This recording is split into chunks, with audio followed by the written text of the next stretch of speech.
Hi everybody, I'm here with J.R. Little again from High West Residential Remodeling Specialists, and we are talking about if you want to redo your floors. We're talking about sanding them down as well as finishing them off.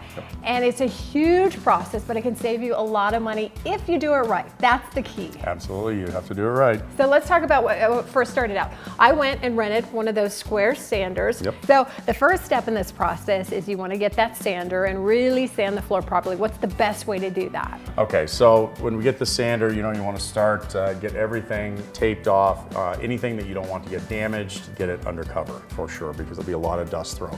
Again, the safety procedures that we talked about, wearing the mask, the different things. All right, so I'm really excited because I have a special suit.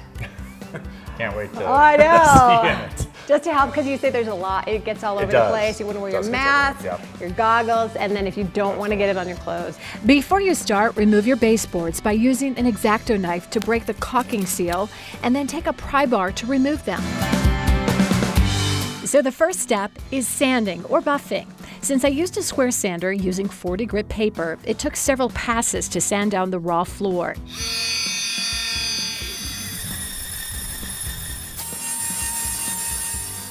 A reminder, leave the belt sander for the experts. You could destroy your floor or have a round swirl show up after you put on your finish.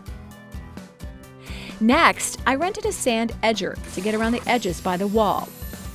There were some areas that were under cabinets and in the corners that the edge sander could not reach. So I bought a small round sander and also a sander that gets into the corners.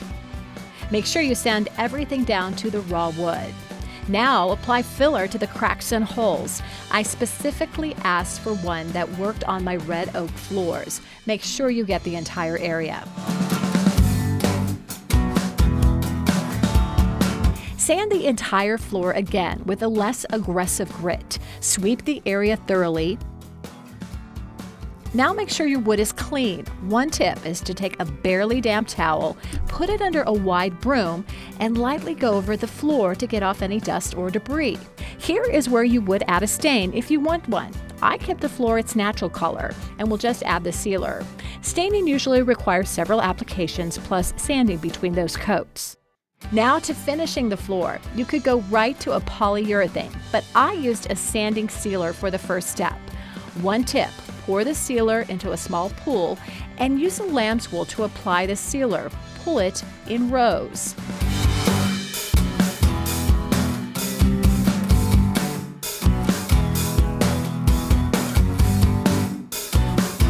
After it dries, sand again using a 120 grit sand screen. Sweep down the floor again with a damp towel. Now it's time for the polyurethane. You will have choices when it comes to finishing. Water-based are eco-friendly, but aren't usually as durable as oil-based. I used a high-traffic oil-based polyurethane, recommended for those high-traffic floors and for kitchen areas. I applied 3 separate coats and let them dry thoroughly in between coats. So this is a picture of what it looked like before, and this is what it looks like after.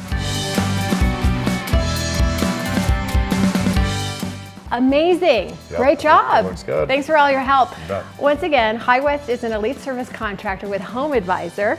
And if you need help for something like this, because it is not an easy process, I will tell you, a lot of hours, a lot of patience, and a lot of room for error. Yes. And of course, we're putting all the information how to do this project on 9news.com/fixit.